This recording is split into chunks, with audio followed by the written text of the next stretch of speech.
Caribbean Newsline is brought to you by the Barbados Tourism Marketing Inc.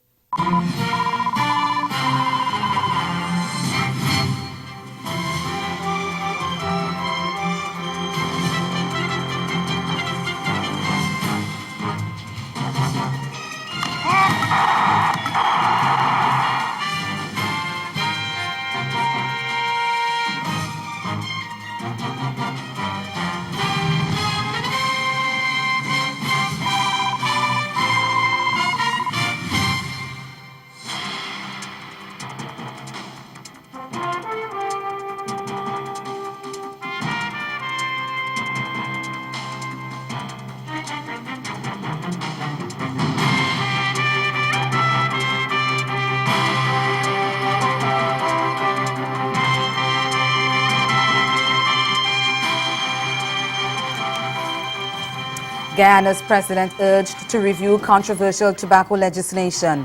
That's our top story in Caribbean Newsline for Thursday, August 3rd.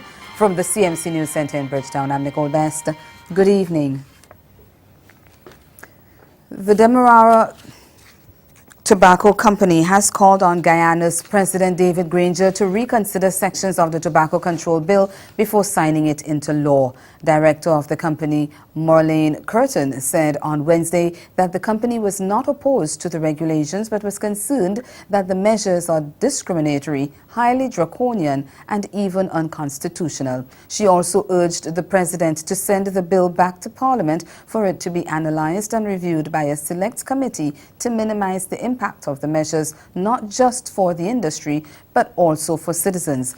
Curtin says some of the proposals are not balanced or justified. The Demerara Tobacco Company official adds that while the bill proposes to ban indoor smoking, advertising, sponsorship and promotions to protect non-smokers, there are several other measures that require further probing and amending. Among them are the definition of the terms workplace and public spaces.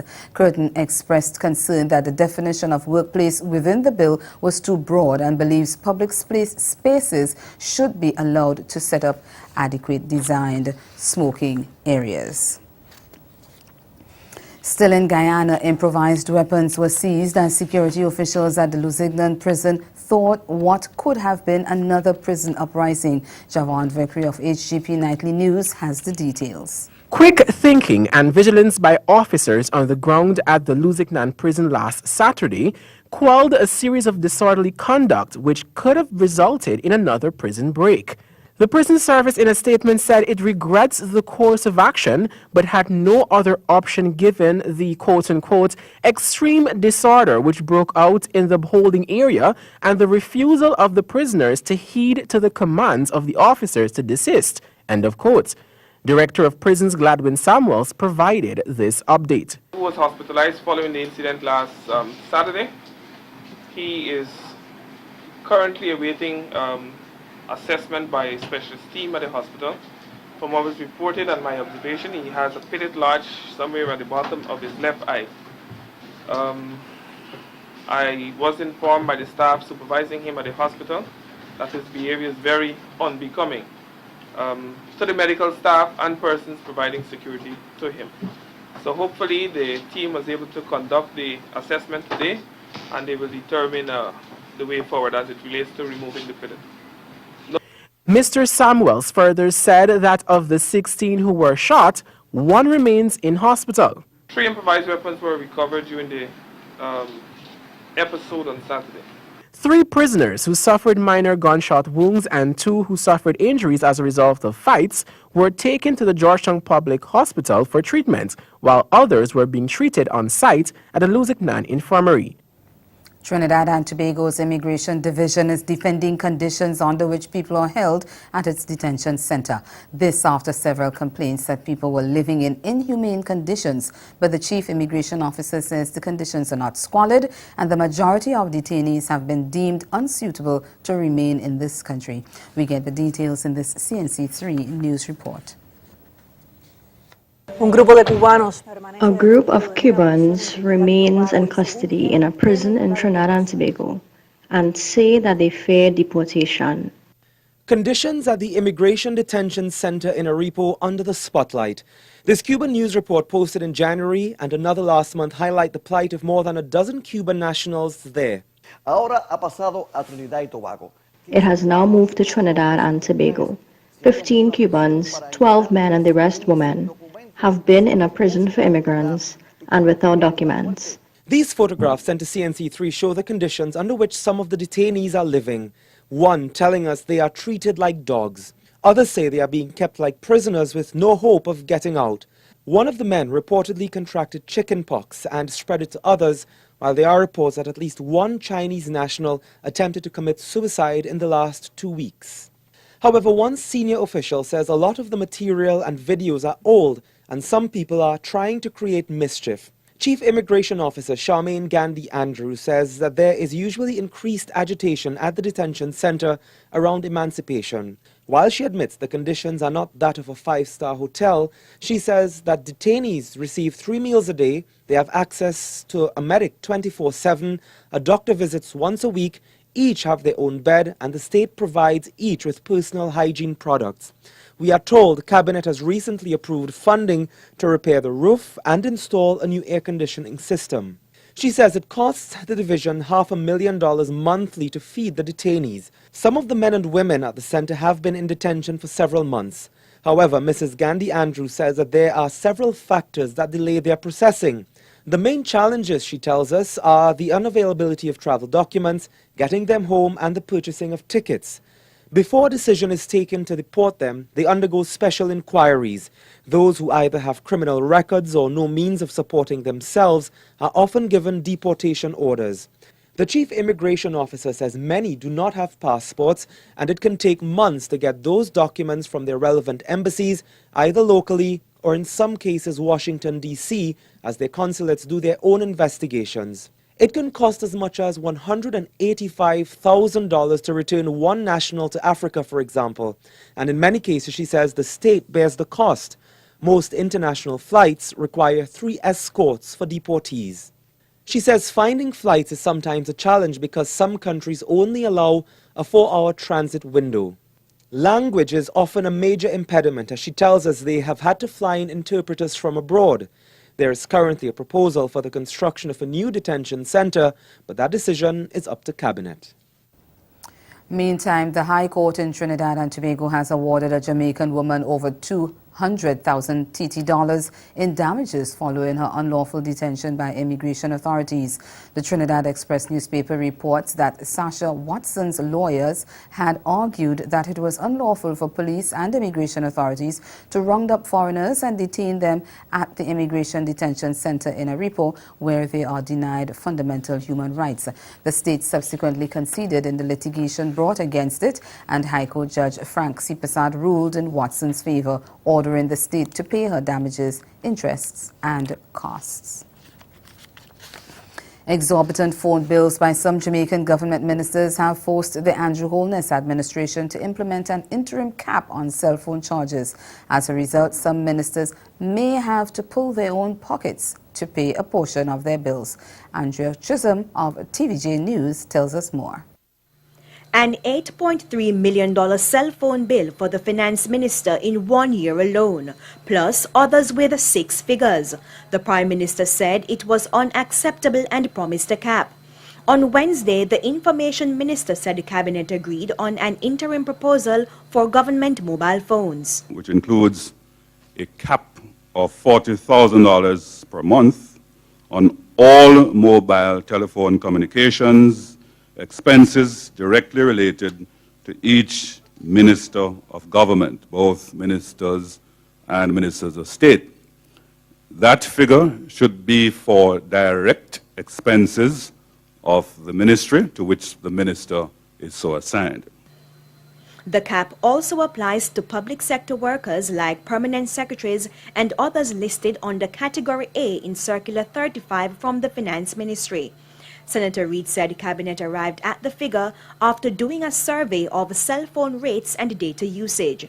So what will happen if the cell phone bill of a minister, for example, is more than the $40,000? Unless there's justification for any amounts above that, which would have to be agreed by the permanent secretary, the minister would be responsible for paying the amounts in excess of the $40,000. The policy will also be applied to cell phone bills in the past. As the Prime Minister has indicated, we certainly are considering some amount of retroactivity of the policy to about January of this year. Based on documents received by TVJ News under the Access to Information Act for January and February this year, the cell phone bill of some government ministers and state ministers is already more than the $40,000. The list includes Energy Minister Dr. Andrew Wheatley, Tourism Minister Edmund Bartlett, Sport Minister Olivia Grange,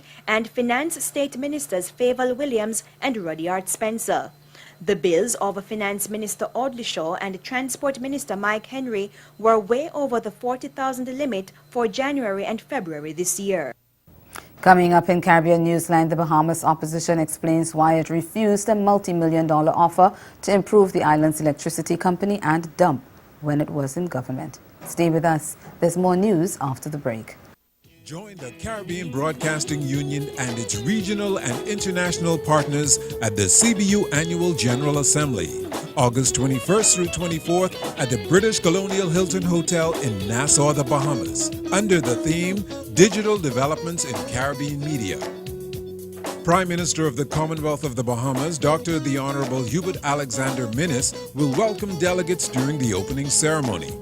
Guyana's Minister of Public Telecommunications, the Honorable Kathy Hughes, will offer a keynote address on digital developments in the region. See the launch of the UNESCO-sponsored Manual of Social Media Guidelines for Caribbean Journalists, with guest speaker Jamaica's Director of Public Prosecutions, Paula Llewellyn. And hear from international media players about the new developments in digital television standards in Europe, the US, and Japan.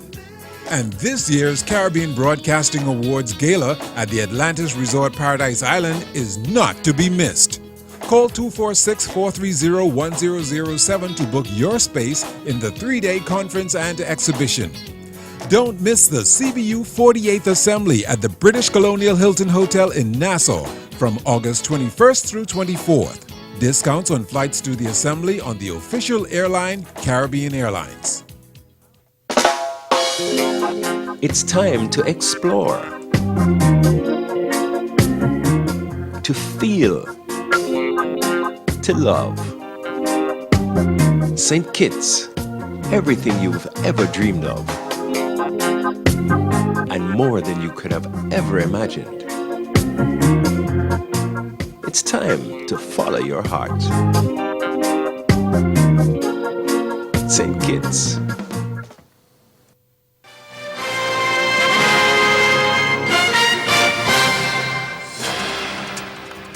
CARICOM's Deputy Program Manager for Information and Communication Technology, Jennifer Britton, says the development of apps such as the recently launched CXC Connect is critical to the CARICOM single ICT space. Speaking at the recent launch of the CXC app, Britton said the single ICT space was one of the initiatives undertaken by the CARICOM Secretariat that is closely linked to the launch and utility of CXC Connect. She acknowledged mobile apps have become part and parcel of daily life for hundreds of millions of people all over the globe, and CARICOM is part of that. Britton said the CXC app helped save time and provided a central, accessible repository for vital information. The app, the first mobile application of the CXC, has a newsfeed which pulls content from CXC social media spaces with push notifications for specific messages. With the app, students, parents and teachers can use their mobile devices to check examination results, which will be available this month. There is also a chat feature which connects users to a CXC agent. Other features of the app include a frequently asked questions library and new subject releases. CXC Connect is designed for Android and iOS devices, including mobile phones and tablets, and can be downloaded from the App Store and the Google Play Store. In the Bahamas, leader of the opposition Progressive Liberal Party, Philip Davis, is defending his party's decision not to accept an offer of assistance while it was in government. The multi-million-dollar offer was intended to improve the island's electricity company and the dump. We get more in this report from Cleopatra Murphy of ZNS Network News. Progressive Liberal Party leader Philip Davis says the Christie administration did not approve a $700 million proposal from Albany officials to address power generation issues at Bahamas Power and Light because the company did not meet a deadline. Albany managing partner Christopher Anand urged the government delegation yesterday to address the island's power challenges that negatively impact the property, while revealing the proposal he says was never accepted by the former administration. Davis explains a task force had been set up to consider the proposal from Albany and others. That committee assessed each of the proposals. Having assessed it, I'm advised that the proposals were so constructed that they were unable to fairly assess each in a comparative context.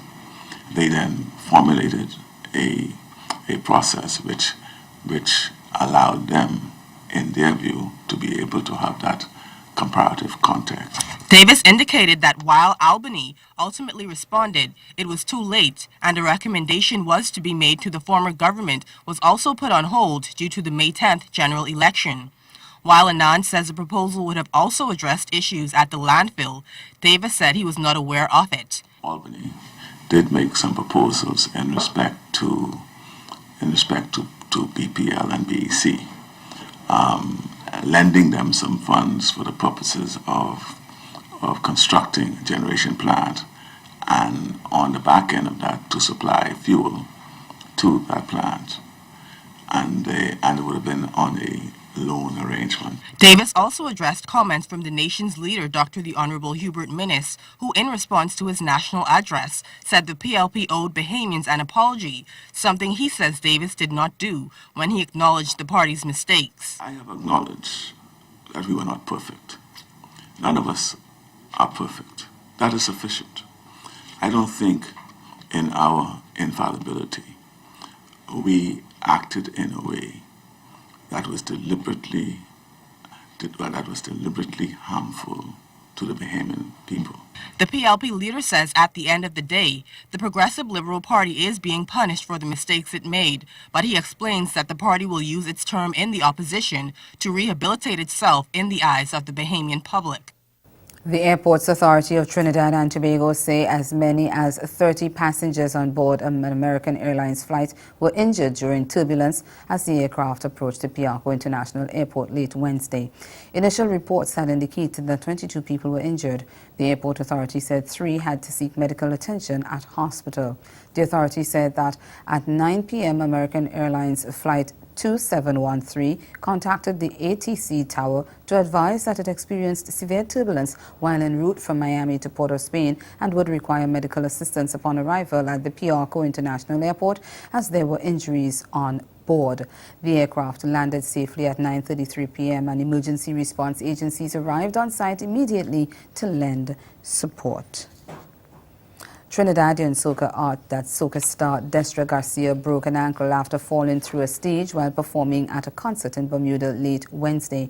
The 38-year-old performer slipped during the Summer Splash concert, where a number of other stars were also performing, including Jamaican dancehall artist Sean Paul. The video that captured the incident showed the Queen of Bacchanal talking to the audience when she suddenly fell. A group of people rushed to assist the singer, who was removed via stretcher. Her manager, Brian Morris, confirmed that she broke her ankle and is in need of surgery. And ahead in Newsline Sport, Caribbean track stars ready for what is expected to be an exciting IAAF World Championships. Stay with us. Sport is next. Welcome to SwiftPack, your online shopping and shipping solution. Receive the best rates, expert cargo management, and exceptional customer service. SwiftPack provides secure handling of your smallest packages to your largest cargo with speed and reliability. We invite you to use our U.S. mailbox service, online shopping, ship air and ocean cargo from the supplier to your door. We handle it all for you. Get started now. Sign up for a free regular account or premium account, or give us a call on 440 800-840-6100. Swiftback. You shop, we ship, you save. It's time to explore, to feel, to love. St. Kitts, everything you've ever dreamed of, and more than you could have ever imagined. It's time to follow your heart. St. Kitts.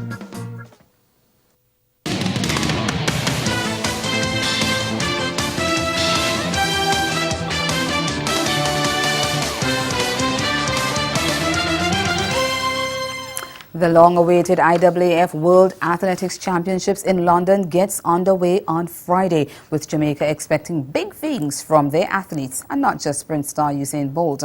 Head coach for the Jamaica team, Maurice Wilson, says they're ready to put in top performances at the global athletic event. At this point in time, the team is ready to go. There are a couple of issues with persons who still have not received their visas who are part of the relay team. So apart from that, I think we're ready to go. We have done our part as coaches and the management team, and I think that the athletes are eager now to get into competition. The team just finished a 10-day camp in Birmingham, and Wilson believes what the athletes got out of that will be manifested on the track. The camp basically, is just for fine-tuning. I would want to think that it also helps to develop camaraderie, and the proof of the pudding is in the eating. So I've always felt that the quantity or the quality of our medals will determine how successful the camp was. On Friday, Usain Bolt, Johan Blake, Julian Fort and Sino J. Givans will run in the first round of the men's 100. The final of that event will take place on Saturday. Wilson says the sprinters are more than ready to do battle. I think our 100-meter sprinters are in great shape. There were two. Blake was at the camp, and Sanoje, and based on what I saw, I think that they're in good nick, and they're, in my opinion, ready to go for tomorrow.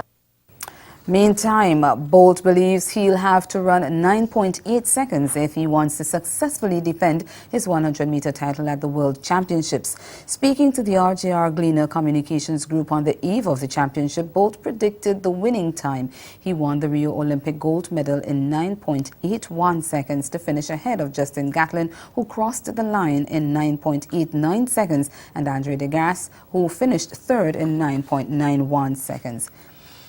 But the highly anticipated 100-meter clash between Bolt and DeGrasse will not materialize. The Canadian, widely considered to be Bolt's biggest rival for gold in the sprint, has been forced to pull out of the event after tearing a hamstring. DeGrasse had spoken confidently about being in the form of his life and his ambitions to beat Bolt in London, but those hopes ended when he ripped his hamstring in training this week. In a message on his Facebook page, DeGrasse admitted his disappointment, saying, and I quote, "Injuries are a part of the sport, and the timing of this one is especially unfortunate. While I'm in the best shape of my life and extremely disappointed that I will not have the chance to compete for my country in London, I can't forget or be ungrateful for the successes that I've been blessed with up to this point in my career. I'll be back stronger and faster than ever." End of quote. His absence means that Bolt's greatest challenge in the 100 meters is likely to come from his compatriot Johan Blake, who has run 9.93 seconds this season. Meantime, 400-meter Olympic champion Sean Miller of the Bahamas is focusing on the event at the World Championships. The 23-year-old will also be competing in the 200-meter, but says she's not putting herself under any pressure to complete the double. No female sprinter has managed to replicate this feat that Michael Johnson accomplished on the male side in 1995. Alison Felix attempted it in Daegu, but that's in 2011, but finished with silver from the 400 meter and bronze from the 200 meter. I think for me it's still the 400, so my mindset is I'm here for the 400 and the 200 just afterwards for me, but you know, we're still coming here with the mindset that it's going to be very competitive, and so I'm ready for it. I'm excited. I'm hoping the girls bring the A game. Jamaica is again facing backlash for opposing the IAAF Council on the controversial issue of doping. The latest incident came on Thursday at the IAAF Congress in London, where Jamaica was among 21 countries that voted in favor of Russia's appeal for their doping ban to be lifted. This is 8 months after the Dr. Warren Blake-led JAAA executive abstained from a vote on sweeping reform. 188 countries voted in favor of keeping Russia's drug ban in place, meaning the European powerhouse fell short of the two-thirds majority they required to be readmitted. The Russian ban has been in place since November 2015, following a report commissioned by the World Anti-Doping Agency, which found evidence of state-supported doping. Kimar Roach's impressive 5-wicket haul and Roston Chase's second half century highlighted the final day of West Indies' drawn 3-day first-class game against English County Essex on Thursday. Right-armer Roach added 2 wickets to his overnight tally to end with 5 for 43 at Essex rallied to declare their first innings on 185 for 9 at the country's ground, resuming the day on 47 for 4 after the last 2 sessions of Wednesday's second day were washed out. West Indies struck in the 5th over of the day when captain and fast bowler Jason Holder removed Taylor for 13 on 52, caught low down at third slip by Kyle Hope. 3 overs later, left-hander Nick Brown followed in similar fashion, nicking Roach to Hope at third slip after failing to add to his overnight 16 in the 24 additional deliveries faced. But Paul Walter and Aaron Nijar, who made 30, propped up the innings in a 50-run 7th-wicket stand. Pacer Miguel Cummins, who ended with 2 for 43, broke the stand when he had Nijar caught at slip by Kieran Powell, and Roach climbed his 5-wicket haul when he had Aaron Baird playing on for 10. On 138 for 8 at lunch, Essex fared well afterwards as Walter and Matt Dixon put on a defiant 53 for the 9th wicket to hold up the innings match. That's the Windies match. Walter returned to haunt the Caribbean side with the ball again, claiming Craig Bradford caught at the wicket for 2 in the second over before bowling Kyle Hope first ball without scoring in his next over. When Powell was taken at the wicket off Taylor for 27 off 26 balls, the Windies were slumping badly, but Chase and Shea Hope put on an attractive 82 for the 4th wicket to restore order. Chase faced 80 balls and struck 8 fours and a 6, while Hope's innings consumed 59 deliveries and included 9 fours. And that's the sport. Stay with us. We'll be right back. Caribbean Newsline is brought to you by the Barbados Tourism Marketing Inc.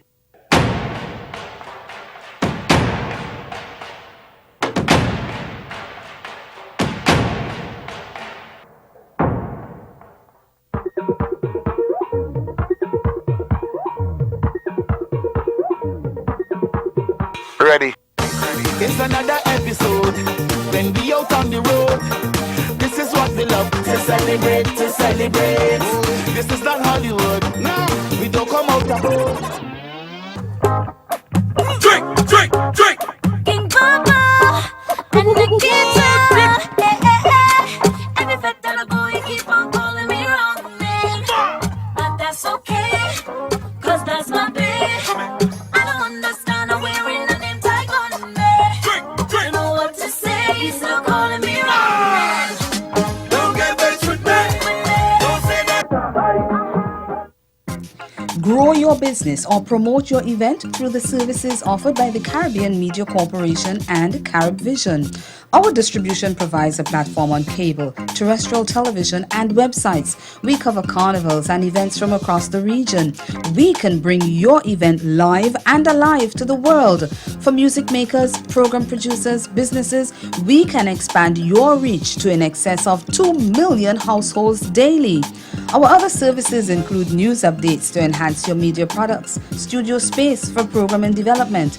We can facilitate the launch of new products and services and training. Contact us and we will help you unleash your creative ability, develop products and services, and provide the medium to watch them grow.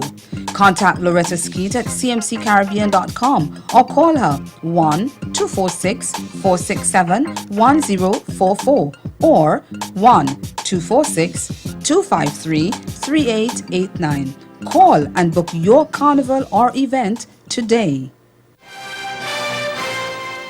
Again, the major developments of this day, Guyana's president urged to review controversial tobacco legislation. And in sport, Caribbean track stars ready for what is expected to be an exciting IAAF World Championships. That's Caribbean Newsline. Do have yourselves a very good night.